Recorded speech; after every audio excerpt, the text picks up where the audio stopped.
Olá, estou aqui para apresentar no Congresso Nacional Online de Educação Inclusiva sobre a temática das políticas públicas educacionais para pessoas com deficiência no âmbito da educação básica ao ensino superior. O título do meu trabalho é justamente a Política Nacional de Educação Especial, uma análise do apoio técnico e assistência financeira no Decreto 10.502 de 2020. Meu nome é Valéria Fernandes de Medeiros e o trabalho também foi em conjunto com os autores David Glaziel e Mazukiewicz Ramon. Bom, qual foi o objetivo, da tentativa de fazer esse trabalho, na verdade? Esse trabalho ele tentou explicar os conceitos gerais em torno da Política Nacional de Educação Especial, o PNE, a partir do decreto, que foi analisado, o decreto 10.502 de 2020, as leis orçamentárias, a lei, por exemplo, 4.320, para contribuir para um debate, porque eu percebo que existe algumas dúvidas relacionadas a entender sobre esse tal do apoio técnico e assistência financeira. E os instrumentos legais. Sabendo disso, pode-se entender melhor sobre esses repasses, principalmente envolvendo o Ministério da Educação.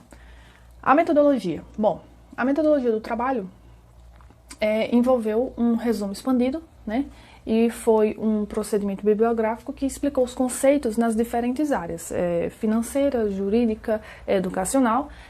Então, se tentou trazer uma linguagem que é utilizada no orçamento público, político, inclusive, dos entes federativos, do decreto relacionado ao PNE, para que seja, então, compreendido e que seja, então, utilizado para trabalhos, inclusive, futuros. Como se sabe, o Estado ele é fundamental para assegurar as oportunidades das liberdades, da dignidade humana e, por que não, a educação. Educação ela é importante para todos os indivíduos, ela é preconizada pela Constituição, o direito à educação está lá no artigo 205, é um dever de Estado, é direito de todos e tem que ser também colaboração com a sociedade civil. A aptidão das pessoas em reivindicar seus direitos, tornar úteis, a acionar atitudes, elas são importantes para os bens e serviços disponíveis. No núcleo dos direitos humanos, ele é da segunda dimensão.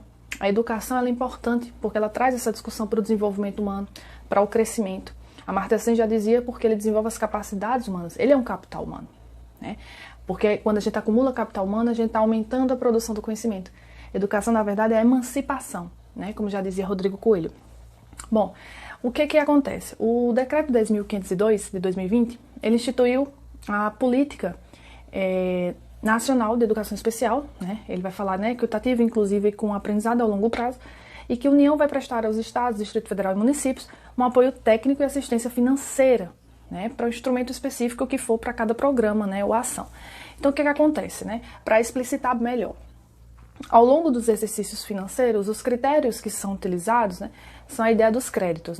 Os créditos são com base na Lei de Diretrizes Orçamentárias, LDO, que realiza uma conexão com os objetivos de médio prazo pelo PPA, o Plano Plurianual, que são ações de curto prazo relacionadas justamente com a LOA, que é a Lei Orçamentária Anual. Há despesas que surgem, inclusive também, que elas não são previstas, elas são insuficientemente previstas, que são justamente os ajustes orçamentários, e eles têm que se adequar justamente à realidade.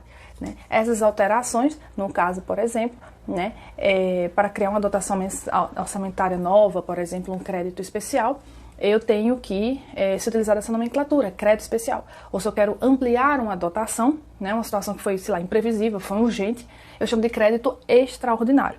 Então, a Política Nacional da Educação, ela traz no seu artigo 9º, inciso 6, essa definição.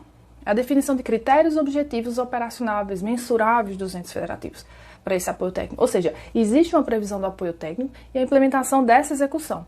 Ela é feita de forma periódica, vai ter todas umas avaliações para verificar a eficácia, justamente dessas questões. Tanto em relação à melhoria, integração e também a eficácia abrangendo os setores, as comunidades. O que é mais importante de frisar aqui? A adesão, ela é voluntária. Ela é voluntária, vai ter um instrumento específico jurídico dos estados, Distrito Federal e município, e vai ser olhado também a disponibilidade financeira, os limites de movimentação, o empenho, que é justamente um termo técnico do orçamento relacionado à assistência financeira, certo? Só para entender melhor também essa questão, o que são as políticas públicas, As políticas públicas, elas não têm só uma definição. as políticas públicas não têm um consenso, né? Existem vários modelos também, mas alguns entendem que são, na verdade, programas, né, que projetam objetivos, projetam valores, práticas, que vão implicar em objetivos, em propósitos, que são o que os governos vão decidir fazer ou não fazer. E eles têm um impacto, né? Tem um impacto na sociedade. Então, são consideradas políticas públicas, então, essas medidas que vão atuar no espaço público. Eles geram ou não bens públicos, mas são objeto de reflexão, por isso estamos aqui discutindo, né? Para que uma política pública ela saia, né, do papel, é preciso que o quê? O governo reserve, o governo destine recursos para sua execução. Não adianta um governante prometer uma escola, né, se ele não tem de onde tirar recursos. Então é importante que se fique atento porque na peça orçamentária é possível comprovar se há uma verba prevista para os investimentos, né? O orçamento ele é autorizativo, ou seja, o governo está autorizado a gastar, ele não é obrigado. Então é importante monitorar porque há ações que estão previstas na peça orçamentária, mas não vão ser executadas. Então é muito importante entender isso porque na lei ela diz essa possibilidade. É um instrumento de adesão voluntária, mas não quer dizer que vai acontecer. E aí cabe a reflexão e cabe uma requisição, uma exigência da sociedade civil. Tá certo?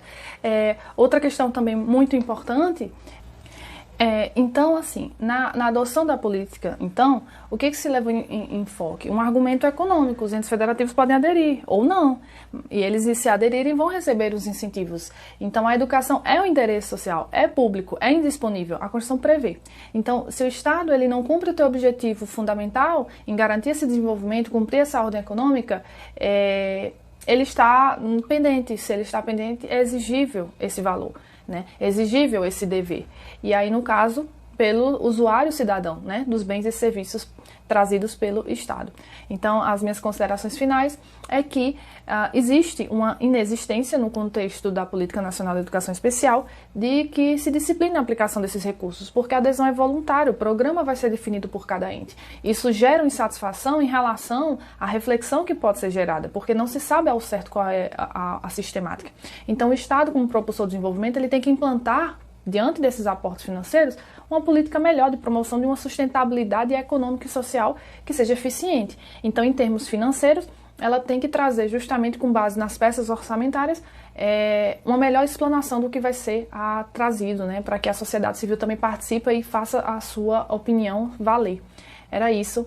Muito obrigada.